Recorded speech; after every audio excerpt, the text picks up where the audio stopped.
profunda, ¿no? Hemos convocado actores de la política mirandina de los distintos matices, de los distintos colores, ¿no? Del chavismo, de la oposición, de las distintas expresiones que hay en el chavismo y en la oposición. Hemos invitado a los responsables de la seguridad en el Estado, nuestra Fuerza Armada Nacional Bolivariana, la policía, las policías municipales. Hemos invitado a los distintos actores de la actividad económica, andina, comercial, industrial, turística. Hemos invitado a los distintos actores de la actividad científica y académica de Miranda, universidades, institutos de investigación. Hemos invitado también a actores de la diversidad cultural de Miranda, de nuestros patrimonios, de nuestras expresiones culturales. En general hemos tratado de que esta conferencia sea un espacio que represente de cierta manera la totalidad de Miranda. Seguramente aquí falta mucha gente, pero creo que está suficientemente representada lo que es el sentir de Miranda. A mí me tocó ser gobernador de un estado donde hablar de la paz no es cualquier cosa. Un estado que por sus propias características, yo al igual que Cohen he visitado todos los estados de Venezuela, por mis tareas grandes, parte de los países de América Latina, de Europa, varios de África, de Asia. Y sin duda alguna Miranda tiene unas características muy propias. Miranda es el segundo estado más poblado de Venezuela. Sus características demográficas son muy distintas al resto de las 23 unidades federales. Tiene un estrato social mucho más equilibrado que otros estados. Tiene una clase media que tiene una presencia porcentual mucho más grande que otros estados. Es un estado receptor de migración internacional. Gran parte de la migración que ha recibido históricamente Venezuela, de los Andes, de Ecuador, de Perú, de Colombia, por sus crisis económicas y también por la guerra en Colombia, ha llegado al estado Miranda. Gran parte de la migración europea, producto de la Segunda Guerra Mundial, del fascismo que se instaló en Europa, vino a Miranda. Tenemos una gran población italiana, portuguesa, española. Y bueno, también es gran receptor de la gran migración nacional. Ustedes saben que Venezuela tiene un gran desequilibrio territorial. El 85% de su población vive en el eje norte costero, donde no tenemos agua dulce, donde tenemos 3 fallas tectónicas, donde no producimos la mayoría de nuestra electricidad,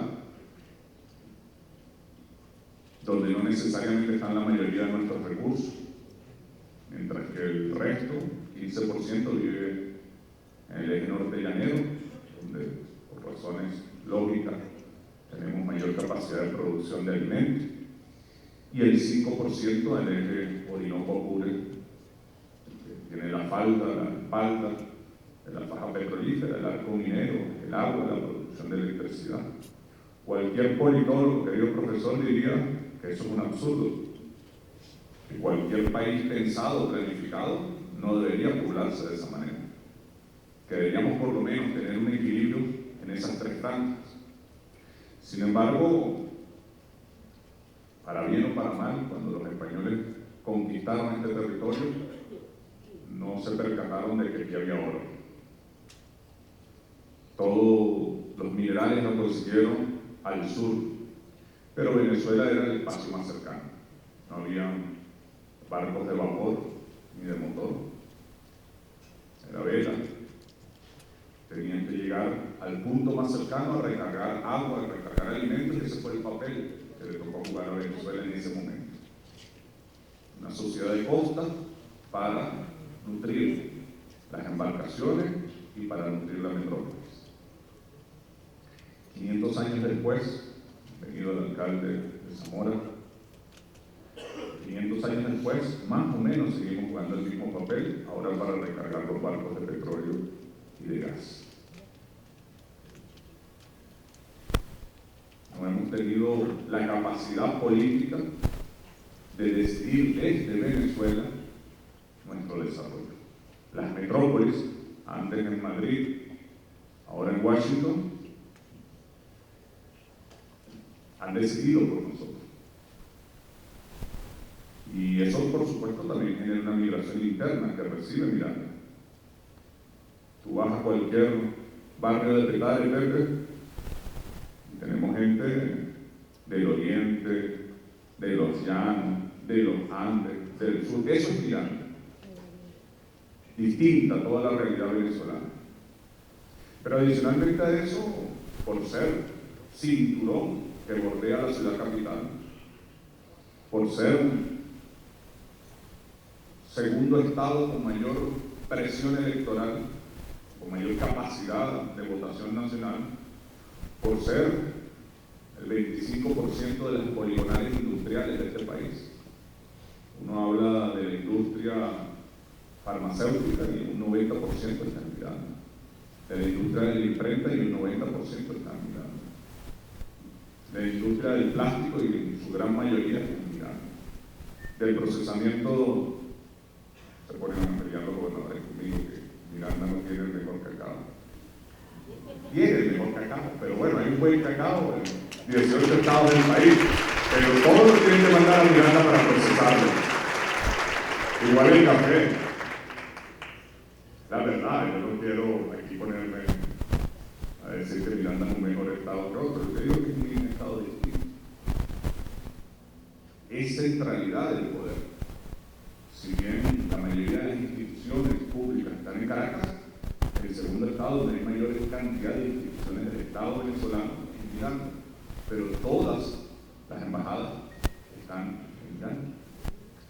Pero yo preguntaría, evalúen líder por líder de la oposición y del chavismo, su liderazgo nacional, y pregúntenle dónde vive. Un 90% vive en Miranda. Entonces, tiene unas características propias, que genera que la conflictividad política, el conflicto es natural a la política. Yo creo que una de las cosas que debemos lograr para hacer la paz normal es asimilar que el conflicto es algo natural a las sociedades.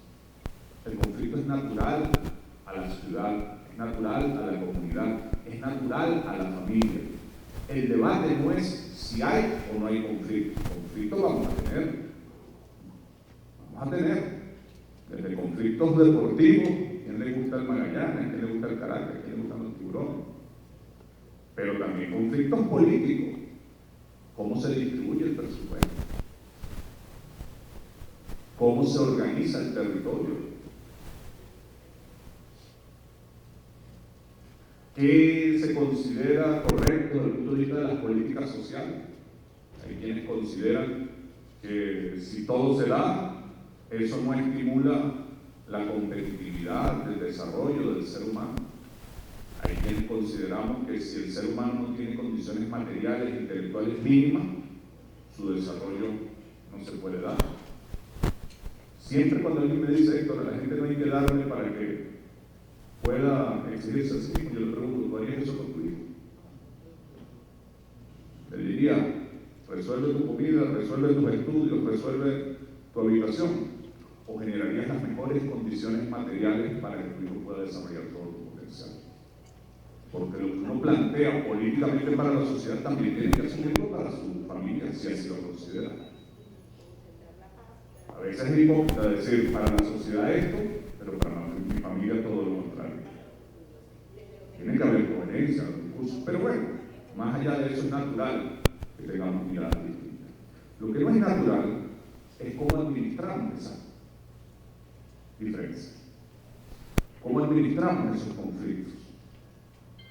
Y ahí es cuando el liderazgo político, el liderazgo institucional, el liderazgo económico de un país, el liderazgo cultural, el liderazgo militar, el liderazgo policial, le toca jugar el papel de padre o de madre de familia.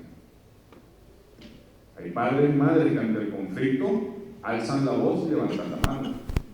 Y hay padres y madres que ante el conflicto dicen: vamos a sentarnos en la mesa, vamos a sistematizar cuál es el problema, vamos a llegar a un mínimo de acuerdo y de consenso para que la familia funcione, para que la familia se mantenga cohesionada. Es así de sencillo. No es la ausencia del conflicto lo que genera la paz, es la forma de administrar los conflictos lo que genera la paz. Decía el diputado: se dialoga solamente cuando hay conflicto. Yo diría no, al revés. Él no lo decía como una afirmación, sino como una crítica. Yo diría: se dialoga para que el conflicto no llegue a la guerra. El conflicto es natural a la sociedad. Yo vengo de una familia militante. La familia de mi mamá, su familia, su madre, fue del Partido Comunista de Venezuela. Desde pequeño estoy escuchando cuando la policía política entraba a la casa, cuando levantaban mis tíos de sus camas a ver si había propaganda, cuando torturaban a la madre delante de los hijos para que dijera dónde estaban. Mi padre, que aquí está, rector de una universidad, fue del PRD. Estos días estaba leyendo unas memorias que está escribiendo de cuando era adolescente del liceo. Como ya, siendo un muchacho, 14, 15, 16 años, lo perseguían. Como mi abuelo tuvo que llevarlo escondido en la parte de atrás del carro para que fuera a presentar sus últimos exámenes, porque la policía política estaba buscando a un muchacho de 15 años. Esa fue la casa en la que crecí. Y yo les puedo asegurar, a pesar de todas esas historias, que yo puedo decir con completa transparencia: no hay una persona en la vida por la que yo haya o sienta odio. No la hay. No lo siento. Por eso, quienes les ha tocado trabajar conmigo, es natural también de la política, la disputa por el poder. Muchos creen o asumen el concepto de la política como en la disputa del poder. Y claro que hay disputa por el poder. Claro que lo hay en el concepto de la política. Solo que yo considero que eso es una parte minúscula, muy pequeña, de lo que para mí significa la política. La política es mucho, mucho, mucho más que la disputa por el poder. Más se entiende desde un concepto amplio que es el poder. Para mí el poder es la capacidad de hacer. Así que el poder siempre va a estar relacionado a qué es lo que quieres hacer. ¿Quieres caminar? ¿Puedes o no puedes caminar? No todo el mundo puede. ¿Quieres ver? ¿Puedes o no puedes ver? ¿Quieres buscar? ¿Puedes o no puedes ser alcalde, diputado, gobernador, presidente? Y hasta ahí se quedan muchos políticos. El poder relacionado con la posibilidad de obtener un cargo. Pero hay quienes lo que queremos es hacer un país. Hay quienes que lo que queremos es hacer realidad un proyecto político. Y eso nada tiene que ver con el país. Nada. Nada tiene que ver con ser alcalde, gobernador, diputado. Es mucho más que eso. Muchísimo más. Es más, es contradictorio la aspiración de los cargos. Porque cuando tu aspiración de poder es obtener un cargo, es ético dentro de ese marco, es normal que estés dispuesto a dar codazos y a golpear al compañero por llegar al cargo. Y eso va completamente en contra de la posibilidad de ser un país. Porque para ser un país de verdad, tú necesitas la sumatoria de la mayoría. Necesitas sumar voluntades en una dirección. Necesitas liderar a que las grandes mayorías, la diversidad de la sociedad, caminen en una misma dirección. Es como si estuvieses en un barco de remo. Si no logras que todas y todos remen en la misma dirección, el barco no se va a mover. O no se va a mover en la dirección que quieres. Así que sí, es contradictorio. La aspiración personal a los cargos, que no es el poder, por lo menos no es el poder para hacer un país, a el querer hacer historia, querer hacer un país. Por eso siempre he tratado de tener como costumbre una metodología de trabajo que es contraria a la lógica cotidiana, pequeña de la política, que es trabajar desde los consensos y no desde lo que nos divide. Y esto no es ingenuidad, no es pensar que no hay miseria en la política, que no hay traiciones o que no va a haber diferencias. Claro que las hay. Es simplemente una metodología de trabajo. Les voy a contar dos anécdotas. Aquí está María, que la conocía en el Ministerio del Deporte. Era la directora de deporte, directora de salud deportiva, de medicina deportiva en el Ministerio del Deporte. Cuando a mí me llaman al Ministerio del Deporte, Chávez, tenía pocos meses de tener el accidente en la moto. Yo jugué básquet en el liceo, no pasé más allá de un campeonato nacional del liceo donde estudié, La Salle. Había varias Salles, las dos Salles de Caracas, que son privadas, y las Salles del interior, que eran subsidiadas. Yo estudié en la de Margarita, Liceo Náutico Pesquero. Mi tesis de grado fue el comportamiento de la clorofila A y los clorofilamentos en la fosa de Cariaco desde el 96 al 2000. Nadie entendió nada. La clorofila A y los clorofilamentos son la pirámide alimentaria del mar, la base. Y si tú lograbas demostrar que había un comportamiento repetido durante los meses, por lo tanto el resto de la pirámide alimentaria del mar se iba a comportar parecido. Y en consecuencia podía construir una política de pesca. Entonces, eso es lo que queríamos.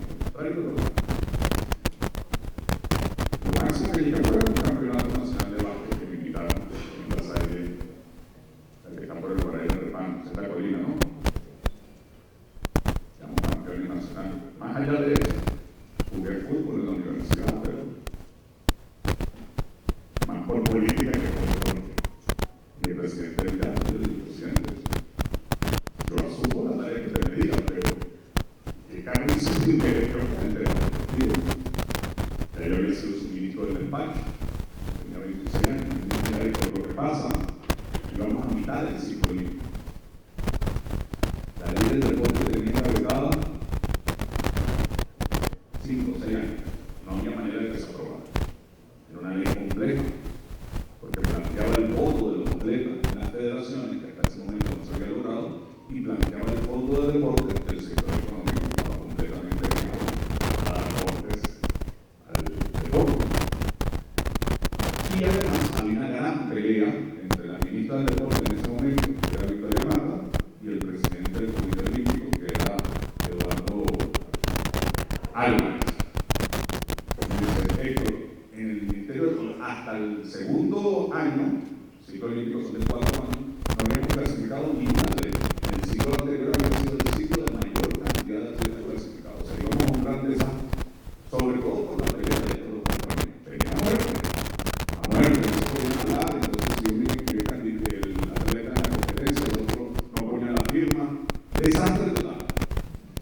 Entonces dice, mira, lo que pasa es que yo no te necesito ir por tu conocimiento en el deporte, sino porque necesito que como político vayas a generar diálogo y a resolver los problemas políticos. Sí, pero además yo acabo de tener un accidente. Estaba en silla de ruedas. Dice, bueno, para que te juntes con los atletas para que te recuperes. Y me fui para allá. Y miren que una ley que no había manera de aprobarla, fue la primera ley, no sé si la única que dio por revolución, que fue aprobada por unanimidad en la Asamblea Nacional.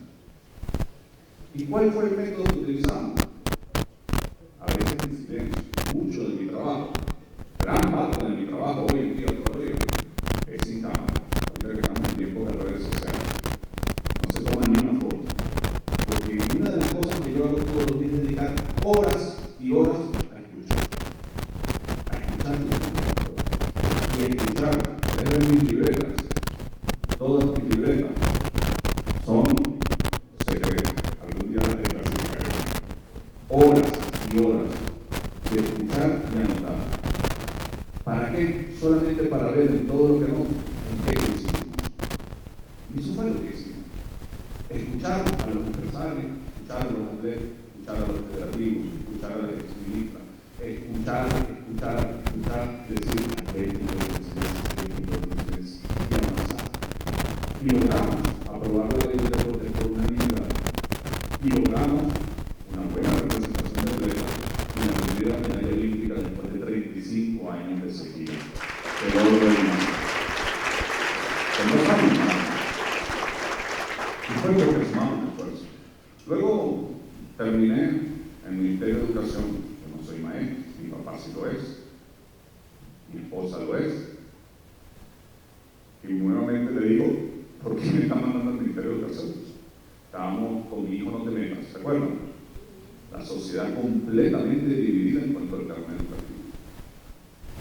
Bien, vamos a subir esa tarea. Y llamamos un diálogo nacional, una gran consulta por la calidad educativa. Escuchamos a todo el mundo, 7 millones de personas. 7 millones. Les confieso que los primeros meses era difícil. Yo hablaba, profesor Aristóbulo, para que ustedes tengan una reunión, no, yo con esa persona no me reúno. Profesor, ¿cómo se llama? El de la Católica, Carvajal. No, yo con tal persona no. Entonces, bueno, agarré una gran pizarra en mi despacho y fui pasando a uno por uno a escucharlo, escuchaban una columna, lo que estábamos de acuerdo, en otra columna lo que estábamos en desacuerdo. Pasé meses así. Luego al final de los meses no me pude tomar un café con ellos juntos, con el distinto doctor. Y al final, la columna de acuerdo se llenó y la de desacuerdo quedó prácticamente vacía. Resulta que actores de la educación que no se podían ni ver, que no podían ni hablarse, que no los podías poner en un mismo salón, coincidían en más del 90% de los planteamientos que hacían.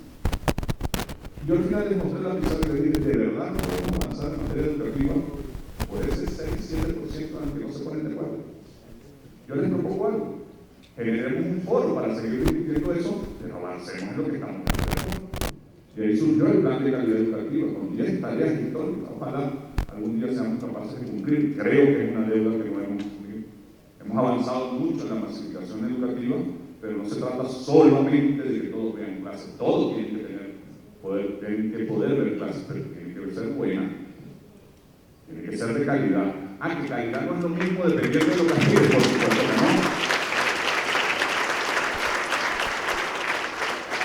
Si tú quieres agua para regar las matas, necesitamos la calidad del agua. Si quieres agua para beber, necesitas otra calidad. Si quieres agua para operar el quirófano, necesitas otra calidad. La educación es igual.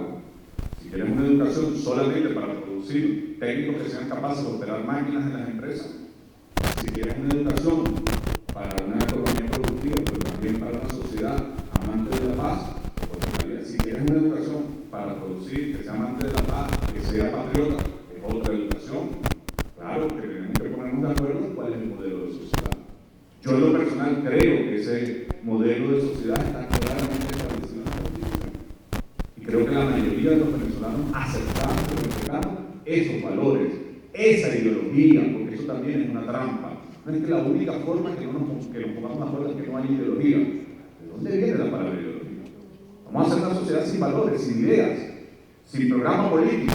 ¿O es que acaso cuando decimos que somos una sociedad bolivariana, eso no es una propuesta geopolítica, política? ¿O es que Bolívar era esa estatua de bronce o es un planteamiento ideológico, político? Claro que hay ideas que convocan a todos los venezolanos y las venezolanas. No nos caigamos a mentiras. No es posible una sociedad sin ideas. Claro que hay diferencias en las ideas, pero hay unas en las que coincidimos, en las que necesariamente tenemos que coincidir. Y Venezuela es un país, ahí les puse 2 ejemplos. El tercer ejemplo pudiera ser Miranda. Yo llegué a la gobernación de Miranda en el peor momento de la confrontación. Aquí pasan las cosas tan rápido que uno no se da cuenta. Pero a mí me tocó ser gobernador de Miranda en el peor momento del bloqueo de las sanciones. En el peor momento post-Guarimba, en la administración Trump, en el experimento Juan Guaidó, que casi toda su manifestación política fue aquí, en el apagón, en el COVID. Cualquiera pudiera decir, bueno, esto es que te tocó gobernar sin problema, y por eso no tuviste Guarimba ni violencia durante la gestión. No. Si me comparan con la gestión anterior, pudiéramos decir que tuve que administrar presupuesto de la gobernación de Miranda, antes de que yo llegara, oscilaba entre 35 y 50 millones de dólares mes. Desde que yo llegué a economía de 3 millones de dólares mes. $1 por mirandino cada mes. ¿Genera o no genera ese conflicto? No tener la capacidad de asfaltar todas las calles, de comprar todas las vacunas, de arreglar todas las escuelas, de pagarle bien a tus profesores, a tus policías. Claro que genera conflicto. No es la ausencia del conflicto lo que determina si es guerra o paz, es cómo administras el conflicto. No me puedes decir que bueno, por una crisis económica que vas a la guerra. No. ¿Por qué? Porque hay una acción política, hubo acciones políticas. ¿O es que acaso el planteamiento que hizo la